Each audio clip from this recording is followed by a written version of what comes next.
তারা Hales kitchen দিয়েও যাত্রা করছে। অপরাধ সম্পর্কে কথা বলতে গিয়ে এটা বিস্ময়কর যে গত ৩ বছরে প্রায় ৩০% পুলিশ কর্মী পদত্যাগ করেছেন। ফলস্বরূপ হেলস কিচেনে যথেষ্ট পুলিশ অফিসার নেই যা বাসিন্দাদের সুরক্ষা নিশ্চিত করতে পারে। ক্লাবে পৌঁছানোর পর ম্যাট, ক্যারেন ও ফগি যদিও মজা করতে বসে পড়ে, আমরা দেখি চেরি নামের এক পুলিশ অফিসার, যিনি সম্প্রতি পদত্যাগ করেছেন, তিনিও তার দিন উপভোগ করতে এসেছেন। এদিকে তার বসও সেখানে উপস্থিত, তাকে তার পদত্যাগপত্র প্রত্যাহার করার অনুরোধ জানাচ্ছেন। এদিকে ফগি তার কিছু বন্ধুদের সাথে মজা করছিল, অন্যদিকে ক্যারেন ম্যাটকে নীরব একটি জায়গায় যোগ দিতে বলে। কিন্তু ম্যাট অস্বীকার করে কারণ সে লক্ষ্য করে যে ফগি একটি ফোন কলে ব্যথিত হয়েছে। তার প্রখর শ্রবণ শক্তি ব্যবহার করে ম্যাট আলাপচারিতা শুনে এবং বুঝতে পারে যে কলকারী হলেন তাদের সাংবাদিক বন্ধু বেন।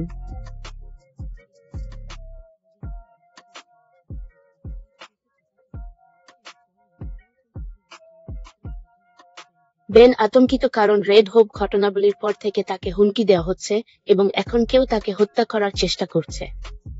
ফগি তাকে লুকিয়ে রেখেছে শুধু যেকোনো জায়গায় নয়, বরং তার নিজের বাড়িতে, কিন্তু তার বন্ধুদের কিছুই বলেনি।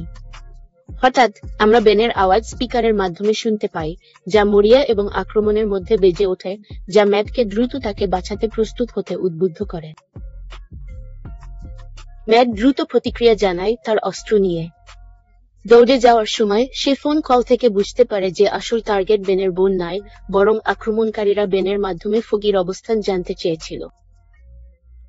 সে সঙ্গে সঙ্গে বুঝতে পারে যে বেনকে ফাঁদ হিসেবে ব্যবহার করা হয়েছিল। ম্যাট ফগির দিকে দ্রুত ছুটে যায়, কিন্তু সে পৌঁছানোর সময় একটি স্নাইপারের বুলেট ইতিমধ্যে ফগির বুকে আঘাত করেছে। ঘটনাস্থলে ক্যারেনও ভয় পায় যখন আক্রমণকারী তার কাছাকাছি আসে, কিন্তু ঠিক তখনই ম্যাট নিয়ন্ত্রণ নেয়। যখন সে মুখোশধারী মানুষটিকে থামাতে যাচ্ছিল, ঠিক তখনই বিশৃঙ্খলা ছড়িয়ে পড়ে। গোয়েন্দা চেরি পরিস্থিতি সামলাতে এগিয়ে আসেন, মানুষজনকে সাহায্য করেন এবং পুলিশ কর্মীদের অবস্থান সম্পর্কে অবহিত করেন। ম্যাট হামলাকারীকে মোকাবিলা করছেন এবং তিনি তার বন্ধুর ক্ষীণ হৃদস্পন্দনের সচেতন। ম্যাট ক্লান্ত হয়ে পড়া পর্যন্ত হামলাকারীর সাথে কঠিন লড়াই করেন। মানুষজন টেরেসে জড়ো হওয়ার সময় ম্যাট তার বন্ধুর মৃত্যুর সাথে মানিয়ে নেন। ক্রোধে তিনি হামলাকারীকে টেরেস থেকে ঠেলে দেন এবং বন্ধুকে শোক করছিলেন যখন পরিদর্শক চেরি পৌঁছান।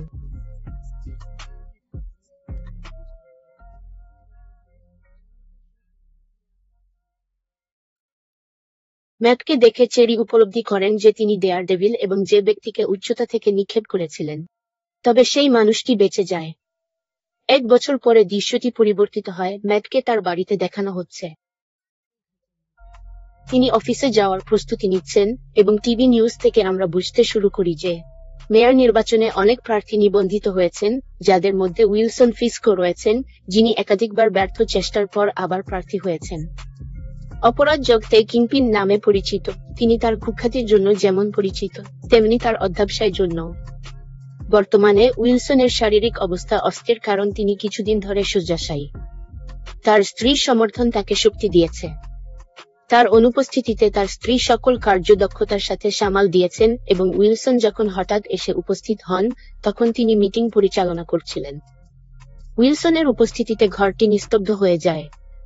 ভ্যানেসা তার দ্রুত সুস্থতা প্রত্যাশা করলেও চমকে যান, কিন্তু উইলসন তার অনুপস্থিতিতে তার স্বাস্থ্য এবং কাজ ভালোভাবে পরিচালনা করার জন্য শুধু প্রশংসা করেন।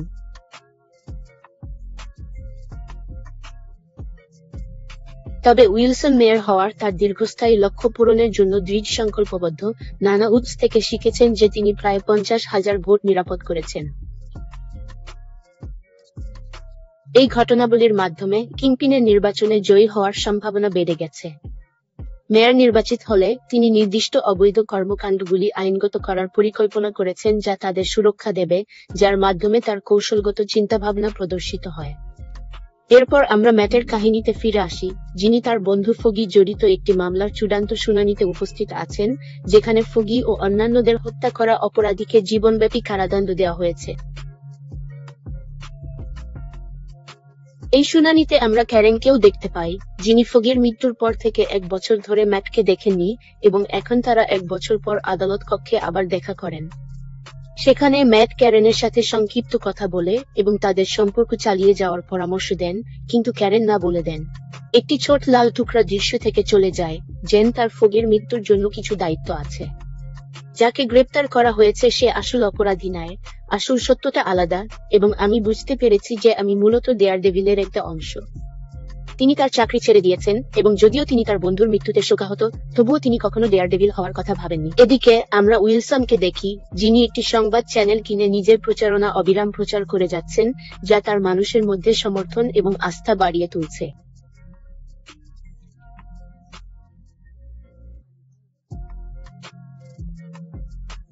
উইলসনের জয়ের সম্ভাবনা অনেক বেড়ে গেছে।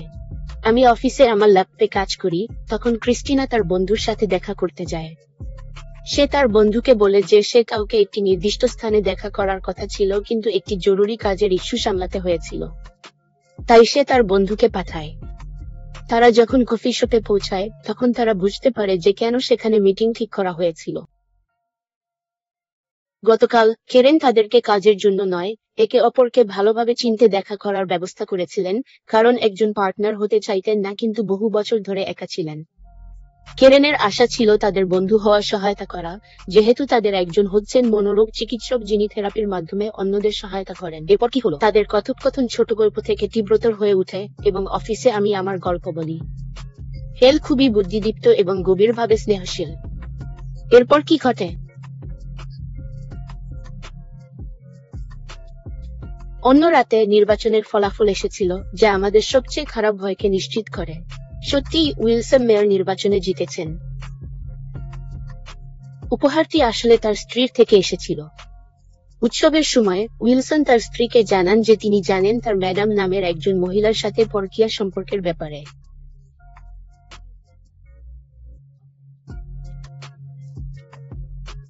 যখন ভ্যানেসা তার স্বামীকে অনুরোধ করেন যে তিনি তাকে ক্ষতি না করুন এবং তিনি অনুগ্রহ করার প্রতিশ্রুতি দেন, আমরা দেখতে পাচ্ছি ম্যাট অন্যদিকে একটি নতুন সম্পর্ক শুরু করছেন।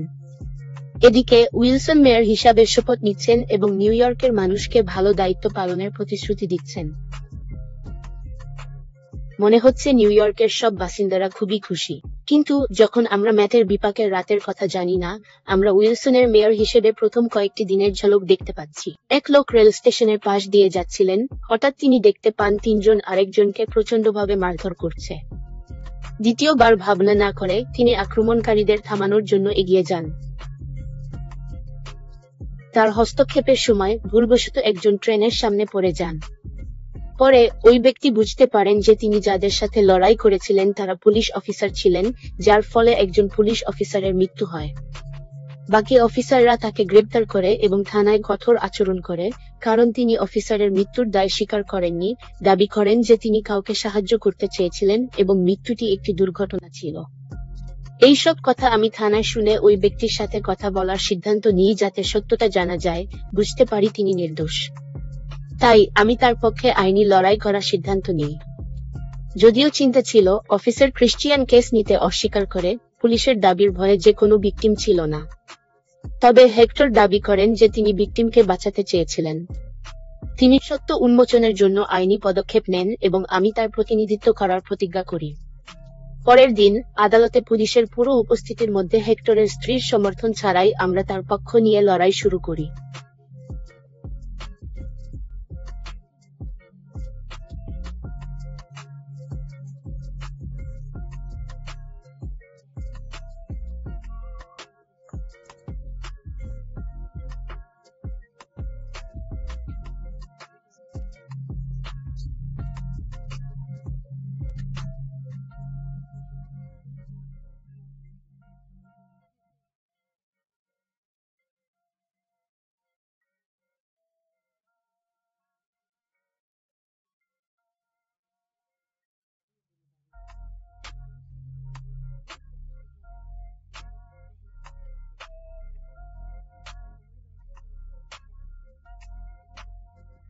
সেই মুহূর্তে আমি হেক্টরকে আশ্বাস দিতে চেষ্টা করি যে সব ঠিক হয়ে যাবে। কিন্তু তখনই প্রতিপক্ষের আইনজীবী বাগ আদালতে প্রমাণ করে দেখান যে হেক্টর একজন নিরীহ পুলিশ অফিসারকে মারাত্মকভাবে আঘাত করেছেন। এই কারণেই তারা হেক্টরকে হেফাজতে রাখতে চায়। আদালত দ্রুত সিদ্ধান্ত নেয় যে হেক্টরকে মামলা পুরোপুরি শোনার আগেই পুলিশের হেফাজতে থাকতে হবে।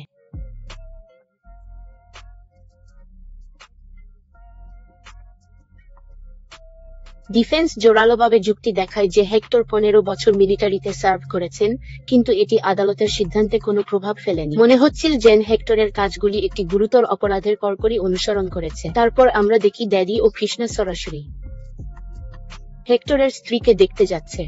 তাদের কথোপকথনের সময় তারা জানতে পারে যে হেক্টরের সাথে তার স্ত্রীর সম্পর্ক টানাপোড়েনপূর্ণ, কারণ তার মতে হেক্টর বদলে গিয়েছে। একই সময় আসন্ন আদালত শুনানির জন্য প্রস্তুতি চলছে। আমি তাদের হেক্টরের ইউনিফর্ম আনতে বলি এবং ড্যাডি নিজেই তার রুম থেকে তা সংগ্রহ করতে গিয়েছিলেন। তার স্ত্রী ইউনিফর্ম নেওয়ার অনুমতি দিলেও ড্যাডি ওয়ার্ড্রোব খুলে অবাক হয়ে যান। এদিকে যে পুলিশ অফিসার মারা গিয়েছিলেন তার শেষকৃত্যে পুলিশ বিভাগের লোকজন উপস্থিত ছিলেন। পুলিশ কমিশনারও সেখানে উপস্থিত ছিলেন। তিনি এখন নিজেকে উইলসন ফিস্কের সাথে কথা বলতে বাধ্য হয়ে পাচ্ছেন, যিনি একজন সাধারণ অপরাধী থেকে এখন মেয়র হয়ে গেছেন। কমিশনার তার সাথে মোকাবিলা করতে বাধ্য হচ্ছেন, যদিও তিনি এটি খুব অপছন্দ করেন। অনিচ্ছা সত্ত্বেও কমিশনারকে পুলিশের সাথে মোকাবিলা করতে বাধ্য হতে হয়, যারা সেখানে পৌঁছান। উনি নিউ ইয়র্কের জনগণ এবং পুলিশ বিভাগকে সেবা করার কথা বলেন, যা কমিশনার পছন্দ করেন না, এবং তিনি প্রকাশ্যে তার উদ্বেগ প্রকাশ করেন। সম্প্রতি পর্যন্ত যে একজন অপরাধী নেতা ছিলেন, সে এখন কিভাবে মেয়র হিসেবে মানুষের জন্য উপযুক্ত হতে পারে। তাছাড়া উইলসনকে যত শীঘ্র সম্ভব তার পদ থেকে সরিয়ে দেওয়ার প্রবল ইচ্ছা রয়েছে, যা উইলসনকে গভীরভাবে বিচলিত করে তোলে, কারণ এটি তার দীর্ঘকালীন আকাঙ্ক্ষাগুলোকে হুমকি দেয়। কিন্তু এখন পরিস্থিতি পরিবর্তন করার মতো ক্ষমতা তার হাতে নেই। তাই তিনি শান্ত থাকেন এবং কমিশনারকে প্রভাবিত করার চেষ্টা করেন, কিন্তু কমিশনার তার কথা শুনলেন না এবং দ্রুত সেখান থেকে চলে যান। এদিকে হেক্টরের আসল পরিচয় বয় টাইগার হিসেবে প্রকাশিত হয়, যিনি সাধারণ মানুষদের সাহায্য করতে গোয়েন্দাগিরি করেন। ম্যাট হেক্টরকে কাস্টডিতে দেখতে যান এবং তাদের আলাপচারিতা হেক্টরের দ্বৈত পরিচয় নিশ্চিত করে।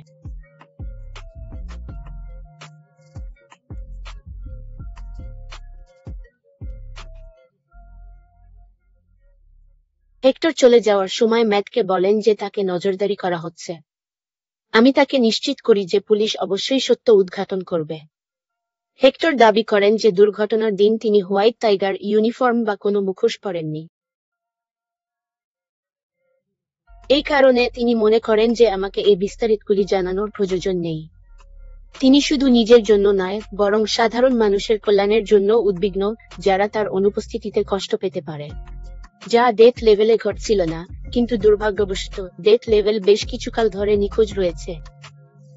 সম্প্রতি কমিশনার উইলসনের কাছে তার পদত্যাগপত্র জমা দিয়েছেন এবং বলেছেন যে তিনি কোনো অপরাধীর আদেশ মেনে চলবেন না। তবে উইলসন এটা আগে থেকেই আঁচ করে নিয়েছিলেন এবং কমিশনারের ছেলের গোপন অবস্থান জানতে পেরেছিলেন।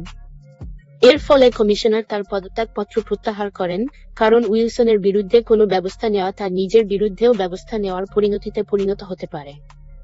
যদি কমিশনার পদত্যাগ করতেন, তাহলে পুলিশের অন্যান্য অনেকেই এমন করতেন, যা উইলসন মেনে নিতে পারতেন না।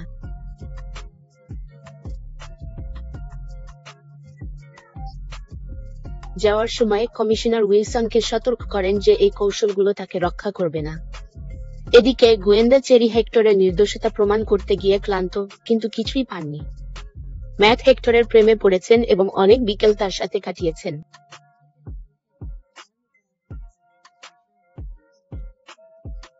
জানার পর যে হ্যান্ডেল আজ একজন গুরুত্বপূর্ণ ব্যক্তির সাথে সাক্ষাৎ করতে চলেছে, আমি নিজ থেকেই প্রমাণ সন্ধান শুরু করি। তিনি দুই পুলিশের একজনকে ডেকে তার বাসার বাইরে থাকার নির্দেশ দেন। এদিকে হেদারের অতিথিরা ছিলেন উইলসন ও তার স্ত্রী।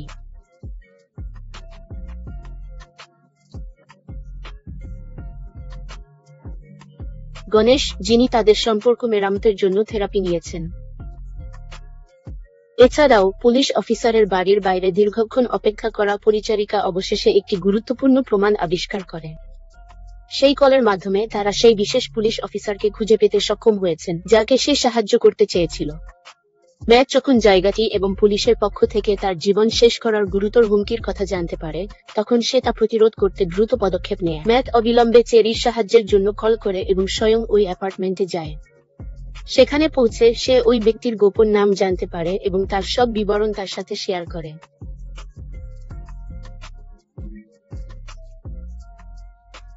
তাছাড়া তাকে দ্রুত এই জায়গা থেকে অন্য কোনো প্রস্থানপথ খুঁজে বের করে চলে যেতে হবে, যেখানে চেরি নামের এক ব্যক্তি তাকে পালানোর সাহায্য করবে।